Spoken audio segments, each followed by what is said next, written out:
Hey there, my name is Sarah, and this is the High Priestess podcast. I'm a social worker turned psychic channeler, reader turned social worker, and back a few times more.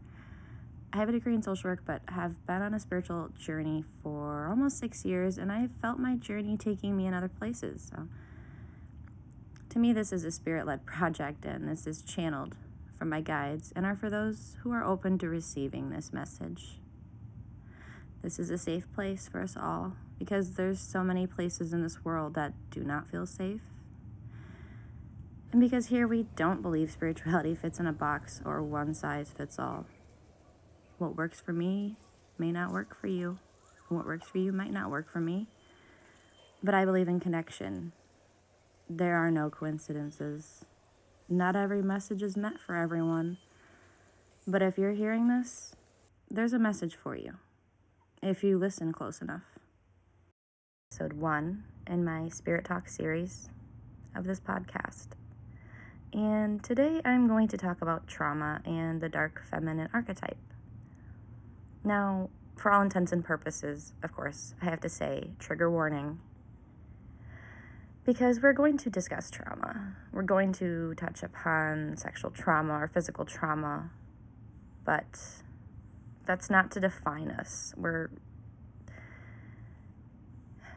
approaching this topic with all love, all light, and all care towards ourselves and nobody else, right? That's what this dark feminine archetype is truly all about. Not taking others down in vengeance or spite like society portrays or media. No. The dark feminine archetype is meant to be seen as empowerment in our primal feminine self. Not taking crap, holding boundaries, being assertive in our voice, taking a stance in our femininity.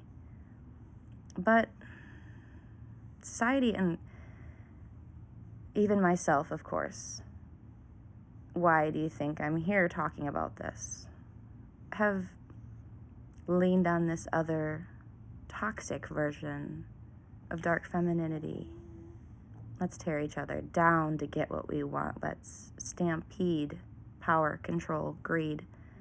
It's not about sex. It's not about man versus woman. It's about ourselves versus ourselves, and that's all.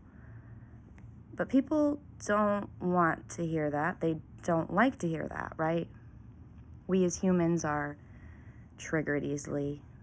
We do not like to face our shadow self, but let's be honest.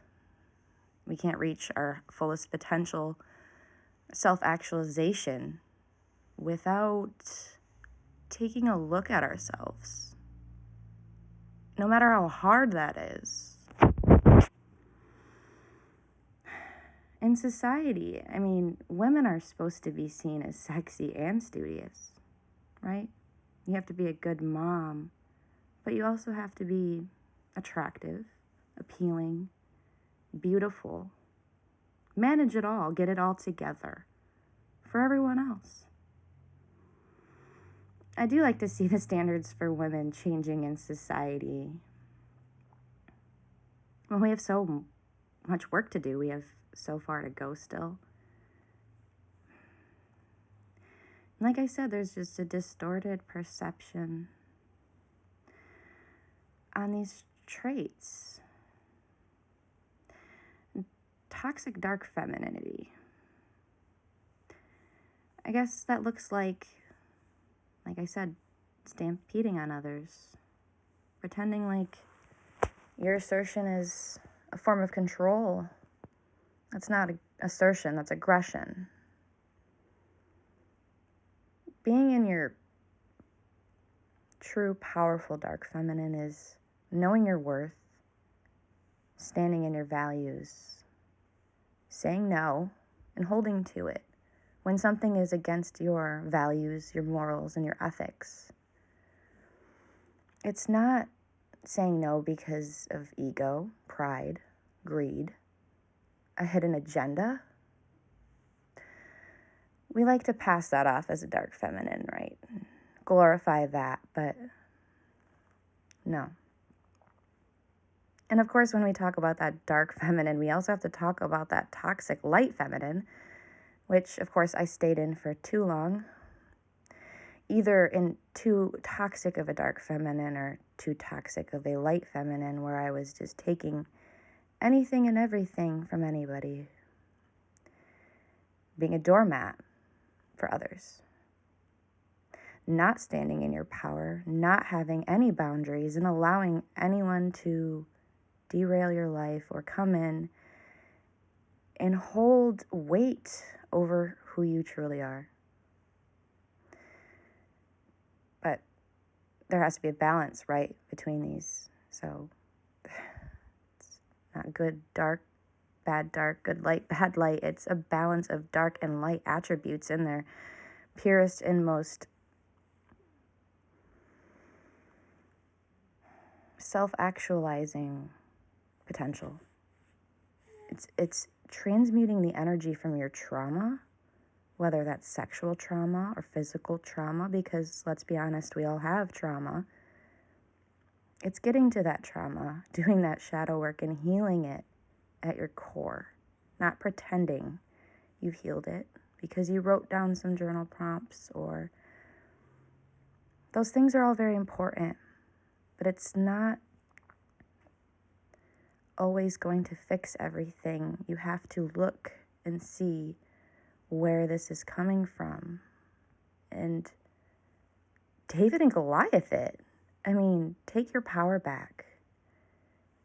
It's not easy to heal trauma. It's so hard. It's the hardest thing any of us are here to do. If you're here on this spiritual journey and path, you're here to break this ancestral trauma and not repeat these cycles, this addiction, this mental illness, these cycles of domestic violence or sexual abuse in your family.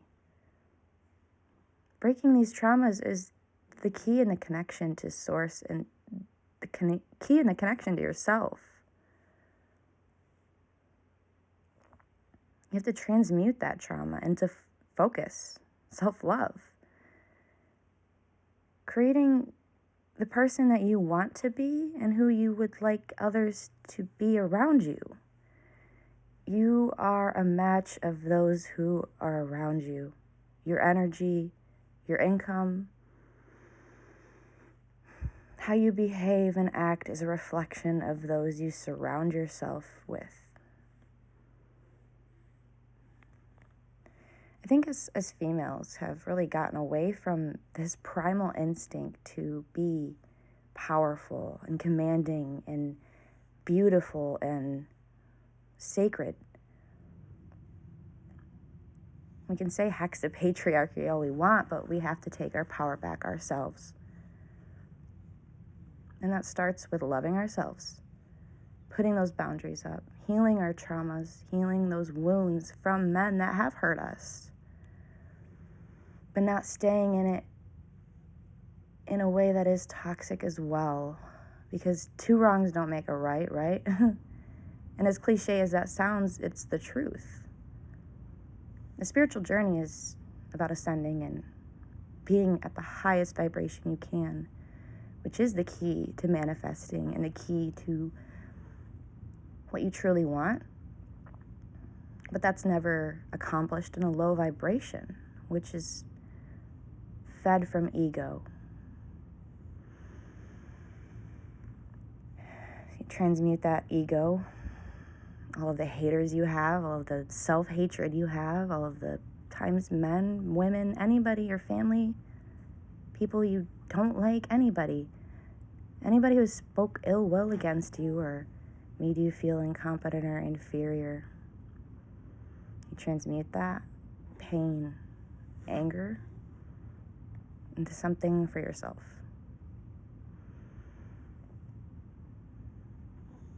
Now, I do have some tips to kind of end this for connecting with your feminine. Connect to your feminine emotions, your intuition, your nurturing side, but gear it to you and not everyone else like maybe you always usually do. self-love, take care of yourself physically. And that doesn't mean bubble baths and all that cliche stuff you see on Pinterest or on Facebook or wherever people are pretending to live perfect lives. This is self-love and self-care of really taking care of the things that are going to make you a better person, even if they're hard. Self-care, for me even, can look like paying bills I've put off forever, or doing the chores around the house I have not done because of a depression. Even when it's hard, that's self-care. Taking care of yourself physically, mentally, emotionally, spiritually. Be daring and try things you always wanted to but told yourself you couldn't. Wear things that you were told didn't look right or you felt inferior or insecure in. Take care of your mental health. Go to therapy if you feel you need to. Trauma's real. Meditate. Medicate. Whatever works for you, and don't let anyone tell you that it's not the right way to help yourself, because who's to say what's right for you except for you? Do that shadow work. Even when I knocked it, it's still important to journal or sit in your emotions. Shadow work can be as simple as sitting in your truest, most naked and rawest emotions and feeling them. You can't skip parts of this journey. You have to sit in each part and heal. You can't trick your guides or anybody else, the divine. Feel those emotions and work through them. Flirt. Have fun. Celebrate yourself and your achievements. Stop celebrating everyone but you. Start saying no. Don't break your values or your ethics. Don't give more than you're getting. Don't pour from an empty cup. Saying nothing is saying something. Understand that about people. People show and tell you exactly how they feel. You just have to listen. And what's for you will always be in your alignment. It will never be forced.